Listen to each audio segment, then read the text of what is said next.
সুন্দর করে তাকায়, কি সুন্দর হাসি। She was brutally raped. ধর্ষণ করার অবস্থায় তৃষা অচেতন হয়ে যায়। জোৎস্নাকে আলাপনে ধর্ষণ করে, পরবর্তীতে 6টি খণ্ডে বিভক্ত করে। আমি যখন ওকে রেপ করলাম, ও আমাকে অনেকটা গালিগালাজ দিতেছিল, তুই হিন্দু ছেলে মুসলিম একটা মেয়ের সাথে এরকম করলি, ওটা আমি নিজে মেরে ফেলছি, এখন আর কি করব। 26/5/2022 টাঙ্গাইলের বাসাইল থানার 9 বছরের শিশু তিশাকে সংঘবদ্ধ ধর্ষণের পর ফ্যানের সাথে ঝুলিয়ে হত্যা করে প্রতিবেশী চঞ্চল চন্দ্র মণ্ডল, গোবিন্দ মণ্ডল ও বিজয় সরকার নামে 3 হিন্দু প্রতিবেশী। তিশার মা জানিয়েছেন, বেশ কিছুদিন ধরে আসামিদের আচরণ সন্দেহজনক ছিল। পুলিশের তদন্তেও বেরিয়ে এসেছে ধর্ষণ এবং হত্যাকাণ্ড ছিল সম্পূর্ণ পূর্ব পরিকল্পিত। মেয়ে যখন মজা খেত তখন তিশা তিশা মজা দেও, তোমার হাতের মজা খুব ভালো লাগে। ওই গোবিন্দ বলতো, ইস কি সুন্দর করে তাকায়, কি সুন্দর হাসি। ফাঁসি এক জিনিস, কারেন্ট আরেক জিনিস, দর্শন আরেক জিনিস। আমার এই মেয়ে কি বুঝে তাকে এরকম অত্যাচার করবে? আশেপাশের বাড়ির সবাই বাইরে ছিল, ওই সুযোগটাকে কাজে লাগাইছে। এবং ওর মা বের হয়ে গেছে, ওরা ঢুকে গেছে। চঞ্চল পা চেপে ধরে, বিজয় মুখ চেপে ধরে, আর গোবিন্দ ওকে প্রথম ধর্ষণ করে। ধর্ষণ করার অবস্থায় তৃষা অচেতন হয়ে যায়। এই অবস্থায়ও বিজয় তাকে ধর্ষণ করে, চঞ্চল মুখ চেপে রাখে। রাতভর ধর্ষণের পর হত্যা, তারপর লাশ 6 টুকরো করে গায়েব করে দেওয়ার চেষ্টার রোমহর্ষক আরেকটি ঘটনার কথা নিশ্চয়ই মনে আছে। ফার্মেসির ভেতরে প্রবাসী স্ত্রী শাহনাজ পারভীন জ্যোৎস্নার 6 টুকরা লাশের রহস্য উন্মোচন করেছে পুলিশের অপরাধ তদন্ত বিভাগ। সৌদি প্রবাসীর স্ত্রী শাহনাজ পারভীন জ্যোৎস্নার সাথে পূর্ব পরিচয় ছিল ফার্মেসি মালিক জিতেশ গোপের। 11 বছরের 16 ফেব্রুয়ারি জিতেশ গোপের ফার্মেসিতে ঔষধ কিনতে গেলে কৌশলে জ্যোৎস্নাকে পেছনের চিকিৎসা কক্ষে ডেকে নেয় জিতেশ। প্রথমে চেতনানাশক ঔষধ দিয়ে অচেতন করা হয়। এরপর জিতেশ গোপ একই মার্কেটের মুদি ব্যবসায়ী অভিজিৎ গোপ এবং আরেক হিন্দু দোকানদার অসিত গোপকে নিয়ে রাতভর ধর্ষণ করে জ্যোৎস্নাকে। জ্যোৎস্নার জ্ঞান ফিরে আসার পর বিষয়টি সবাইকে জানিয়ে দেওয়ার হুমকি দিলে ফল কাটার ছুরি দিয়ে কেটে লাশ 6 টুকরো করে ধর্ষকেরা। খুব ছোট একটা চাকু ছিল, যারা শুধুমাত্র মাংস পেশিটাকে কাটতে পেরেছেন, বাকি যে হাড়ের যে অংশগুলি ছিল 3 জন মিলে সেই হাড়গুলিকে ভেঙে মোচড়ে ভেঙা হাড়। একই বছর অন্য এক হিন্দু লালসার শিকার হয় আরেক মুসলিম কিশোরী। পরিচয় গোপন করে প্রথমে প্রেমের ফাঁদে ফেলার পর কৌশলে এক বন্ধুর বাসায় নিয়ে ধর্ষণ করা হয় মেয়েটিকে। কিন্তু ছেলেটির যৌনাঙ্গ দেখে সন্দেহ হলে মেয়েটি তার আসল পরিচয় জানতে চান। আমি এরকম বললাম যে আমার নাম মোহাম্মদ সানি, মানে ওকে আসলে অ্যাকচুয়ালি আমার কাছে আনার জন্য যেটা ভালো লাগে সেটা আমি বলছি। 3-4 মাস মধ্যে ভালো একটা গভীর ওর সাথে সম্পর্ক তৈরি করে ফেলেছি। এত বড় ক্ষতি কিছুতেই মেনে নিতে পারছিলেন না মুসলিম মেয়েটি, যে কারণে প্রচন্ড ক্ষুব্ধ হয়ে চেষ্টা করছিলেন প্রতিবাদ করবার, কিন্তু শেষ পর্যন্ত মরতে হয়েছে তাকে।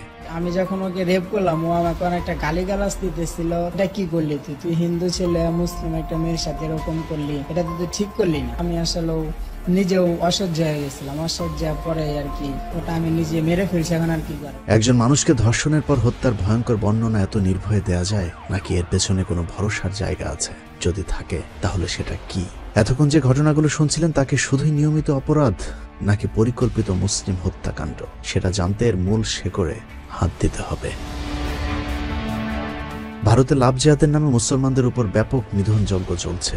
इनका जिहाद है हिंदू लड़कियों का शोषण करना, हिंदू लड़कियों को अपने कब्जे में लेकर उनके परिवार को बदनाम करना। मेरी फेसबुक पे इसके साथ पहचान हुई थी, ये लड़का अच्छा नहीं है और उनको हम छोड़ेंगे नहीं, एक एक बच्चे को के फेंक देंगे। ভারতীয় উগ্র হিন্দুত্ববাদীদের ধারণা, মুসলমান ছেলে কিংবা মেয়েরা হিন্দুদের সাথে প্রেম করবার পর তাদেরকে ধর্মান্তরিত করাকে জিহাদ মনে করে, আর এটাকেই কথিত লাভ জিহাদ নাম দিয়ে মুসলিম হত্যা চলছে পুরো ভারত জুড়ে। ভারতে আবার আলোচনায় লাভ জিহাদ। হিন্দু ধর্মাবলম্বী তরুণীকে বিয়ে করতে চাওয়ায় কর্ণাটকে হত্যা করা হয়েছে এক মুসলিম যুবককে। আমার সন্তান তো কাউকে হত্যা করেনি, চুরিও করেনি। ইসলামে বিবাহ বহির্ভূত নারী পুরুষের যে কোনো ধরনের একান্ত মেলামেশা মৃত্যুযোগ্য অপরাধ, যে কারণে প্রেম ভালোবাসার মাধ্যমে অন্য ধর্মের মানুষকে মুসলিম বানানোর কোনো বিধান ইসলাম একেবারেই সমর্থন করে না। বাস্তবে ভারতের হিন্দুরাই এখন তাদের ধর্মের প্রতি বিশ্বাস হারিয়েছে। অনেকেই যখন আজগুবি কিচ্ছা কাহিনী বিশ্বাসের পথ থেকে বের হয়ে দলে দলে শান্তির পথে আসতে শুরু করেছে, তখনই তাদের নিজেদের ধর্ম বাঁচাতে লাভ জিহাদের কাল্পনিক তত্ত্বের প্রচলন ঘটিয়েছে হিন্দুরা। मेरा मैसेज है उन जिहादी के लिए जो लोग हमारी हिंदू बहन बेटियों के साथ। लव जिहाद सबसे बड़ा विश्व का आज की डेट में षड्यंत्र बन चुका है। घर में घुस के मारेंगे, गर्दन निकाल के मारेंगे अगर हमारी बहन बेटी को तंग करोगे। এরই মধ্যে উত্তরপ্রদেশের আইন পরিবর্তন করে ধর্মান্তরিত হবার রাস্তা বন্ধ করেছে যোগী সরকার। और इसलिए सरकार भी निर्णय ले रही है कि हम लव जिहाद को सख्ती से रोकने का कार्य करें। ভারতের সেই হিন্দুত্ববাদের কালো থাবা এখন বাংলাদেশ পর্যন্ত পৌঁছেছে। ভারতীয় হিন্দুদের সাথে মিলেমিশে কয়েকটি চক্র এখন বাংলাদেশেও সক্রিয় হয়ে উঠেছে। এরকম কয়েকটি চক্রের খোঁজ মিলেছে আমাদের অনুসন্ধানে, যাদের প্রথম কাজ হিন্দু মেয়েদের মুসলিম হবার পথে বাধা দেয়া, দ্বিতীয় কাজ মুসলিমদের উপর প্রতিশোধ নিতে মুসলিম সেজে মুসলিম মেয়েদের প্রেমের ফাঁদে ফেলে ধর্ষণ করা, এরপর তাদের গর্ভে সন্তান দিয়ে তারপর ভেগে যাওয়া। পরেশ চন্দ্র মন্ডল সে হিন্দু, দেবী দেবী কবিরা হামিদ নাম রেখে আমারে বিয়ে করে। বিয়ে করার পরে তার সাথে 5 বছর সংসার করার পরে আমার 2টা ছেলে মেয়ে হয়। 2টা ছেলে মেয়ে হওয়ার পরে সে চলে আসে, তার কোনো পাত্তা পাই না। আমি এখন অসহায়, কোন জায়গায় থাকবো, কি করব, কি খাবো 2টা বাচ্চা নিয়ে। ফেসবুকে তাদের বেশ কয়েকটি প্রাইভেট গ্রুপ রয়েছে। এর মধ্যে লাভ জিহাদ প্রতিরোধ কমিটি ও হিন্দু যুব মহাজোট নামে 2টি গ্রুপে আমরা কৌশলে অনুসন্ধান চালিয়েছি। গ্রুপগুলোতে জয়েন করতে হলে আপনাকে কঠিন কিছু শর্ত মানতে হবে, যেমন আপনার অবশ্যই একটি আসল এবং ফেক ছবি ও নামে আরেকটি ফেক ফেসবুক আইডি থাকতে হবে। তবে তার আগে ভোটার আইডি কার্ডের ছবি পাঠিয়ে ভিডিও কল দিয়ে অরিজিনাল আইডিটি আপনার কিনা তা প্রমাণ করতে হবে। ভিডিও কলে অনেক সময় আপনার ঘরে মূর্তি আছে কিনা সেটাও চেক করা হয়। শুধু সনাতন ধর্মাবলম্বী হলেই হবে না, সনাতন ধর্মের প্রধান গ্রন্থগুলোর নাম এবং প্রাথমিক মন্ত্রগুলো আপনাকে মুখস্থ থাকতে হবে। এসব কঠিন শর্তের কারণে আমরা বেশ কয়েকবার চেষ্টা করেও তাদের গ্রুপে ঢুকতে পারিনি, যে কারণে আমাদের পরিচিত হিন্দু ধর্মের আরেকজনকে ব্যবহার করেই অনুসন্ধান করতে হয়েছে। এত কঠিন শর্ত দেওয়ার কারণ কি সেটা গ্রুপের সদস্যদের কিছু পোস্ট কমেন্ট দেখলেই বোঝা যাবে কতটা বিপজ্জনক ঝুঁকির মধ্যে আছে আমাদের মুসলমান মা বোনেরা। আমাদের ইচ্ছা ছিল আরো কিছুদিন তাদের গ্রুপে থেকে গতিবিধি লক্ষ্য করা, কিন্তু গ্রুপে করা রূপন চৌধুরী নামে একজনের পোস্ট দেখার পর আর অপেক্ষা করা সম্ভব হয়নি। পোস্টে রূপন চৌধুরী জনৈক এক মুসলিম নারীকে ধর্ষণের ভিডিও ক্লিপ দিয়ে লিখেছে, হিজাবি শালীর পেছনে অনেক টাকা ঢেলে রাজি করাতে পারেনি, ঘুমের ওষুধ দিয়ে খেয়ে দিলাম। দাদারা, ভিডিওটি যেন কোনোভাবে আমাদের বাইরে না যায়, তাহলে অনেক সমস্যায় পড়ব। সাহস নিয়ে এগিয়ে যাও। এভাবে সাহসের সাথে বাংলাদেশের হিন্দুরা কতটুকু এগিয়েছে তা দেখতে চলুন কয়েকটা ঘটনা দেখা যাক। যখন আমরা এটা পড়ি তখন ওখানে এটা লেখা ছিল। শ্রী বিকাশ কুমার, পিতা বিষ্ণুপদ দাস, গ্রাম বেগুনিয়া, উপজেলা বাগাতিপাড়া, জেলা নাটোর। 2020 সালে একই গ্রামে লিজা আক্তার নামে এক নারীর সাথে মুসলমান হওয়ার আশ্বাস দিয়ে প্রেমের ফাঁদে ফেলে। এরপর 3 বছর প্রেমের সম্পর্ক চললেও শারীরিক সম্পর্ক করা যাচ্ছিল না, কারণ লিজার শর্ত ছিল কাগজে কলমে মুসলমান হয়েই তারপর বিয়ে এবং শারীরিক সম্পর্ক। মুসলমান হয়ে বিয়ে করছে, কালমা পড়েছে সে না? যে রেজিস্ট্রি হয়েছিল কাজীর কাছে, সেই রেজিস্ট্রির কাগজটা কোথায়? কাজীর কাছে তো মনে হয়। উপায়ন্ত না দেখে 2022 সালের মার্চের 29 তারিখে হলফনামার মাধ্যমে ধর্ম পরিবর্তন করে মুসলমান হয় বিকাশ। এরপর 1 এপ্রিল অনেকটা গোপনে বিয়ে করে শারীরিক সম্পর্কের পর 2 দিনের মাথায় লিজাকে তালাক দেওয়া হয়। আপনাদের কি ডিভোর্স হয়ে গেছে? হ্যাঁ। সেই ডিভোর্সের কাগজটা কোথায়? ওনার কাছে আছে। এলাকার মানুষ বিষয়টি জানাজানির পর স্থানীয় সাংবাদিক সহ অনেকেই বিকাশের বাড়িতে যান, কিন্তু বিকাশ সবকিছু অস্বীকার করেন। আপনি আপনার ঘরে যে বউ আছে তার সাথে প্রতারণা করেছেন, মুসলমান না হয়ে তাকে বিয়ে করেছেন।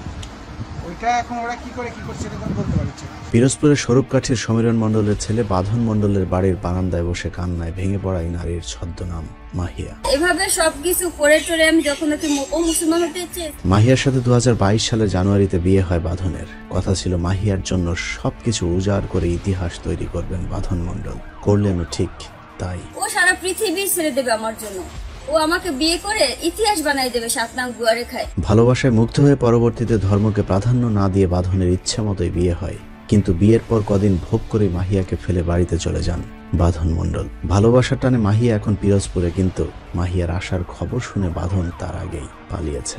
বাবা তো ওই ছেলেকে পালাতে সাহায্য করছে, আর আমি কালকে আসার পরে 3 ঘন্টা ধরে তারা ছিল এই ঘরেই ছিল। আমাকে দেখাবো দরজা আটকে দিছে, পিছনে দরজা আটকে দিছে। গাইবান্ধার গোবিন্দগঞ্জ উপজেলার শালমারা ইউনিয়নের খুগা জেলেপাড়ার চঞ্চল দাস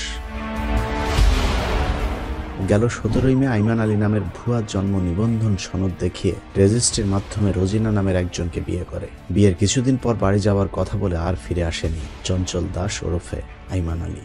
রোজিনা তার স্বামীর বাড়ির ঠিকানায় এসে জানতে পারেন তার প্রতারণার বিষয়টি। ততক্ষণে প্রতারক চঞ্চল দাস আর তার বাবা মা বাড়ি ছেড়ে গা ঢাকা দিয়েছে। স্ত্রীর অধিকারের দাবিতে চঞ্চল দাসের বাড়িতে অনুসরণ করে তারপরেও খালি হাতে ফিরতে হয়েছে মেয়েটিকে। ডাক্তার অর্জুন চন্দ্র চৌধুরী ওরফে অভি চৌধুরী নিজের ধর্ম পরিচয় গোপন করে রাজশাহীর মেয়ে হামিদা খাতুন মৌমিতার সাথে প্রেম ও পরে বিয়েও করেন। MBBS পড়া অবস্থায় বিয়ের সময় অর্জুন চৌধুরী নিজেকে মুসলিম দাবি করে কাজীকে নকল জন্ম সনদও দিয়েছিলেন। এরপর তাদের ঘরে একটি কন্যা সন্তান জন্ম নেয়, যার বয়স এখন 7 বছর। 2019 সালে অর্জুন মৌমিতার সাথে যোগাযোগ কমিয়ে দেয়। এরই মধ্যে মৌমিতা ফেসবুকে অর্জুন চন্দ্র চৌধুরী নামে একটি আইডির প্রোফাইলে তার স্বামী অভি চৌধুরীর ছবি দেখতে পান। এরপরে অর্জুনের পরিচয় নিয়ে সন্দেহ হলে মৌমিতা তার ভাইকে খুলনা মেডিকেল কলেজে গিয়ে খোঁজ নিতে বলেন। সেখানে তারা জানতে পারেন অভি চৌধুরীর আসল নাম অর্জুন চন্দ্র চৌধুরী। তিনি আসলে একজন হিন্দু। কিন্তু ততদিনে মৌমিতার সব স্বপ্ন শেষ। এসব ঘটনার সাথে হিন্দুদের ওই চক্রটির যোগসাজশ মেলাতে আবারও একটু গ্রুপের কয়েকটি গোপন তৎপরতা দেখে আসব। লাভ জিহাদ প্রতিরোধ কমিটি নামে যে গ্রুপটি রয়েছে, সেখানে অর্জুন চন্দ্র চৌধুরী নামের একজনের একটি পোস্টে দেখা যায় তিনি সেখানে লিখেছেন, রাজশাহীর একজনকে আমি বিয়ের পর পেটে বাচ্চা দিয়ে তারপর ছেড়ে দিয়েছি। মুসলমান মেয়েরা অনেক বোকা, সকলে একটু চেষ্টা করো, অবশ্যই সফল হবে। আমাদেরকে লাভ জিহাদিদের প্রতিশোধ নিতে হবে। সেই পোস্টকারী অর্জুন চন্দ্র চৌধুরী কিনা সেটি আমাদের পক্ষে নিশ্চিত হওয়া সম্ভব হয়নি। একই ব্যক্তির আরেকটি পোস্টে বলা হয়েছে, আমাদেরকে সারা দেশে অভিযান চালাতে হবে। সনাতন ধর্মের বন্ধুরা যে যেখানেই যাও চেষ্টা করো পরিচয় গোপন রেখে দিতে, তাহলে মুসলমান মেয়েদের পড়াতে সুবিধা হবে। পোস্টের মন্তব্যের ঘরে একজন লিখেছেন, আমি অনেক চেষ্টা করছি কিন্তু পারছি না। জবাবে আরেকজন লিখেছেন, মুসলমান মেয়েদের সাথে প্রেম করতে হলে আগে বলতে হবে আমি হিন্দু ধর্ম পছন্দ করি না, হিন্দু ধর্ম ছেড়ে দিতে চাই। সেক্স করার পর তাদেরকে আমাদের ধর্মে আনার জন্য চাপ দিতে হবে। মন্তব্যের ঘরে আরেকজন লিখেছেন, পেটে বাচ্চা না দেয়া পর্যন্ত চেষ্টা চালিয়ে যাও। গ্রুপের আরেকটি পোস্টে বলা হয়েছে, খুলনা বিভাগে আমাদের কাজের তৎপরতা বাড়াতে হবে, ওখানে সদস্য সংখ্যা খুবই কম। এই পোস্টের মন্তব্যের ঘরে একজন লিখেছেন, গাজীপুরের অবস্থা অনেক ভালো, কারণ গাজীপুরে অনেক গার্মেন্টস আছে। গার্মেন্টসগুলোতে মুসলমান মাগিদের পাওয়া খুব সহজ, সবাই চেষ্টা করে দেখতে পারে। সেই চেষ্টায় তারা কতটা সফল হয়েছে সেটা জানতে একটু পোশাক কারখানার কয়েকটি ঘটনা দেখে আসা যাক। ফতুল্লা একটি পোশাক কারখানায় চাকরির সুবাদে পটুয়াখালীর মুসলিম কিশোরীর সাথে পরিচয় হয় লালমনিরহাটের হাতীবান্ধা উপজেলার বিমল চন্দ্রের ছেলে বিদ্যুৎ চন্দ্রের সাথে। প্রথমে পরিচয় গোপন করে সম্পর্ক করলেও পরে জানাজানি হয় বিদ্যুৎ একজন হিন্দু। এরপর নিজের ধর্ম পরিবর্তন করার প্রতিশ্রুতি দিয়ে মেয়েটিকে বাড়িতে নিয়ে শারীরিক সম্পর্ক করবার পর তাকে ছুঁড়ে ফেলেন। শাখা সিঁদুর জোর করে পড়েছে যে আমি শাখা সিঁদুর পরবো না, শাখা সিঁদুর পরে আমি ভাঙ্গে ফেলাই। এই শাখা সিঁদুর পরে দিয়ে কেউ আমার সাথে জানাজানি করতেছে। রাজধানীর মিরপুরের রিও ফ্যাশন সোয়ারে কাজের সুবাদে তহমিন আক্তারের সাথে পরিচয় হয় রামপাল উপজেলার রাখাল পালের। রাখাল নিজেকে রিপন খান বলে পরিচয় দেয়। পরিচয়ের পর বিয়ে, তারপর তাদের ঘরে একটি সন্তানও আসে। এরপরে নিরুদ্দেশ হয়ে যায় রাখাল পাল ওরফে রিপন খান। আমার হাজবেন্ড আমাকে থেকে চলে গেছে, বাচ্চা নিয়ে এখন খুবই অসহায় আছে। প্রায় 6 বছর সংসার চলাকালীন রাখালের সব খরচ বহন করেছে তাহমিনা, যে কারণে সব হারিয়ে মেয়েটি এখন পাগল প্রায়। এখন তো আমার পাশে কেউ নেই, আমার ফ্যামিলিও নেই। ও যদি মুসলমান হয় তাহলে মুসলমানকে, আর যদি না হয় তাহলে আমি ওর মধ্যে যাব। জামালপুরের দেওয়ানগঞ্জের মেয়ে পূর্ণিমা আক্তার গাজীপুরের চৌরাস্তায় গৃহকর্মীর কাজ করতেন। সেখানে পরিচয় হয় ঝিনাইদহের কালীগঞ্জ উপজেলার উজ্জ্বলের ছেলে সাগরের সাথে। প্রথমে প্রেম, তারপরে শারীরিক সম্পর্ক শুরু হয়। এক পর্যায়ে পূর্ণিমাকে নিয়ে ঝিনাইদহের মহেশপুরে তার এক আত্মীয়ের বাসায় গিয়ে স্বামী স্ত্রীর মতো থাকতে শুরু করলে 10-15 দিন পর এলাকাবাসী তাদের সন্দেহজনক আচরণের কারণে আটক করে। কতদিন ধরে আপনাদের এই অবৈধ সম্পর্ক? 1 বছর ফোনে কথা বলছি, আর প্রায় 4 মাসের বেশি। আমি হিন্দু ছিল মানে মুসলমান হয়েছে। মানুষের কাগজ আছে। জিজ্ঞাসাবাদে সাগর মুসলমান হওয়ার কথা বললেও পরে জানা যায় সবকিছুই ছিল সাগরের জালিয়াতি। তোমার নাম কি? নাম সাগর। সাগর। পিতার নাম? উজ্জ্বল। উজ্জ্বল। গ্রাম? এইভাবে আছেন কতদিন ধরে মিলামেশা করে? 2-3 মাস। আগে কোথায় থাকতেন? গাজীপুর। এই মেয়ের সাথে সম্পর্ক কতদিন ধরে? এদের মধ্যে অনেককে আবার ভারতে পাচারও করা হয়েছে। ভারতে বন্দী অবস্থায় নির্যাতনের শিকার লালমনিরহাটের হাতীবান্ধার মেয়ে মনির শ্বাসরুদ্ধকর বক্তব্য সোশ্যাল মিডিয়াতে প্রচার হলে ব্যাপক চাঞ্চল্য সৃষ্টি হয়েছিল। শুভ ওরূপে তিলক মিথ্যে বলে আমাকে ঘর থেকে বের করে নিয়ে আসে, মুখ হাত বেঁধে আমাকে ইন্ডিয়ায় পার করে দেয়। তিলক শুভ নামে হিন্দু ছেলের সাথে বিয়ে হয় তার। বিয়ের আগে মুসলমানও হয়েছিল শুভ, কিন্তু বিয়ের কদিন পর ভারতে নিয়েই পাল্টে যায় শুভর চেহারা। ভারতে গিয়ে উল্টো মনিকে হিন্দু ধর্ম গ্রহণ করতে বাধ্য করা হয়। তারপর শুরু হয় শারীরিক নির্যাতন। এখানে আমাকে দিনের পর দিন অত্যাচার করতেছে, আমাকে সিঁদুর করতে বলে, সাফা করতে বলে। আমি বাংলাদেশের মানুষের কাছে সহযোগিতা চাচ্ছি। এভাবেই কৌশলে মুসলমান মেয়েদেরকে নষ্ট করছে হিন্দু এই চক্রটি। তাদের দ্বিতীয় কাজ হলো যেসব হিন্দু মেয়েরা ইসলাম ধর্ম গ্রহণ করেছে তাদেরকে জোরপূর্বক হিন্দু পরিবারের কাছে ফিরিয়ে দেয়া। এই অধ্যায়ে তারা সবচেয়ে ভয়ঙ্কর তৎপরতা চালায়। চক্রের একজন ভয়ঙ্কর সদস্য হলো জুয়েল আইস। তিনি সাহসের সাথে নিজের আসল আইডি দিয়েই বিভিন্ন গ্রুপে তৎপরতা চালায়। জুয়েল আইস তার একটি পোস্টে লিখেছে, আশেপাশে সতর্কতার সঙ্গে খেয়াল রাখতে হবে। আমাদের কোনো সনাতনী ভাই বোন ধর্ম ছেড়ে গেলে সাথে সাথে ব্যবস্থা নিন। ভালোভাবে বুঝান, কাজ না হলে জোরপূর্বক তুলে নিয়ে আসতে হবে। প্রয়োজনে তাদেরকে দুনিয়া থেকে সরিয়ে দিতে হবে। মায়ের কোল ছেড়ে গেলে সন্তানের বাঁচার কোনো অধিকার নেই। যেসব থানায় আমাদের কর্মকর্তারা আছে তাদের কাছে সহযোগিতা চাইলে সব ধরনের সহায়তা পাবেন। জুয়েলের নিজের ফেসবুক পেজটিতে একটু ঘুরে দেখলেও তার সাথে বিভিন্ন হিন্দু পুলিশ, সাংবাদিক এবং আওয়ামী লীগ নেতাদের ঘনিষ্ঠতা রয়েছে। বিভিন্ন থানা জেলায় হিন্দু কর্মকর্তাদের সহযোগিতা এরই মধ্যে তারা তাদের সেই পরিকল্পনার বাস্তবায়ন শুরু করেছে। আমার বর্তমান নাম মোহাম্মদ আব্দুল্লাহ। আমি স্বেচ্ছায় ইসলাম কবুল করছি। কুমিল্লা সদর দক্ষিণের বাসিন্দা নয়ন সূত্রধরের বর্তমান পরিচয় মোহাম্মদ আব্দুল্লাহ। ধর্মান্তরিত হওয়ার অপরাধে হিন্দু জঙ্গিরা তার উপর নানা ধরনের হুমকি ধমকি নির্যাতন চালিয়ে যাচ্ছে। আমাকে মেরে ফেলার হুমকি দেয়, হাত পা ভেঙে মেরে ফেলার হুমকি দেয়। আমি বাধ্য হয়ে আমার বাবার নামে, ভাইয়ের নামে আমি জিডি করি। জিডি করার পরেও তারা আমাকে বিভিন্নভাবে আরো হয়রানি করে এবং বিভিন্নভাবে আরো মৃত্যুর হুমকি দেয়। আমি গত 19 অক্টোবর বুধবার রাষ্ট্রীয়ভাবে এফিডেভিটের মাধ্যমে ইসলাম ধর্ম গ্রহণ করেছি। ইসলামী বিশ্ববিদ্যালয়ের অর্থনীতি বিভাগের শিক্ষার্থী সুপ্রীতি দত্ত তমা আদালতের নিয়ম অনুযায়ী ইসলাম ধর্ম গ্রহণ করে নাম রাখেন তহিরা তাসনিম আয়াত। আমাকে লুকিয়ে থাকতে হচ্ছে, হেনস্থার শিকার হচ্ছে সেই পরিবার যারা কিনা আমার দায়িত্ব নিল, যারা কিনা আমার কাছে আশ্রয় দিল। প্রাপ্তবয়স্ক যে কোনো মুসলিম, খ্রিস্টান, হিন্দু যে কেউ চাইলেই তাদের ধর্ম পরিবর্তন করতে পারবে। এটা তার ব্যক্তি স্বাধীনতা। কিন্তু ধর্ম পরিবর্তনের পর থেকে তার উপর চলছে নানা ধরনের নির্যাতন।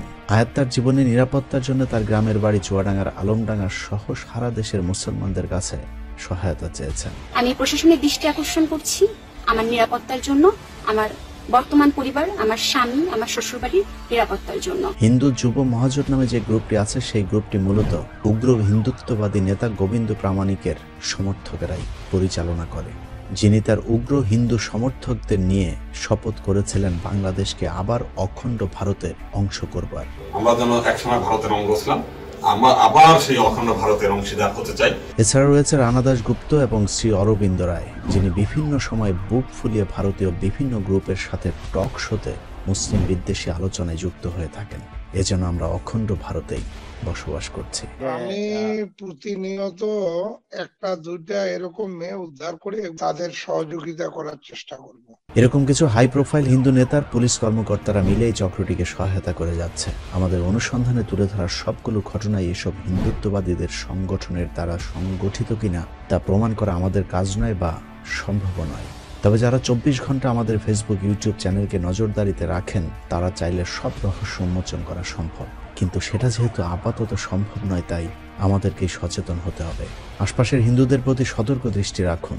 অপরিচিত কারোর সাথে সম্পর্কে জড়ানোর আগে তাদের পরিচয় ভালোভাবে জেনে নিন। বিশেষ করে যারা পোশাক কারখানায় চাকরি করছেন তাদের সাবধান হওয়া প্রয়োজন। যারা এরই মধ্যে প্রতারিত হয়েছেন লিখে রাখুন, চিনে রাখুন যেসব হিন্দু উগ্র সন্ত্রাসী কার্যকলাপের সাথে জড়িত তাদেরকে। দেশ স্বাধীন হলে সুদে আসলে এদের বিচার হবে ইনশাআল্লাহ। আল্লাহ হাফেজ।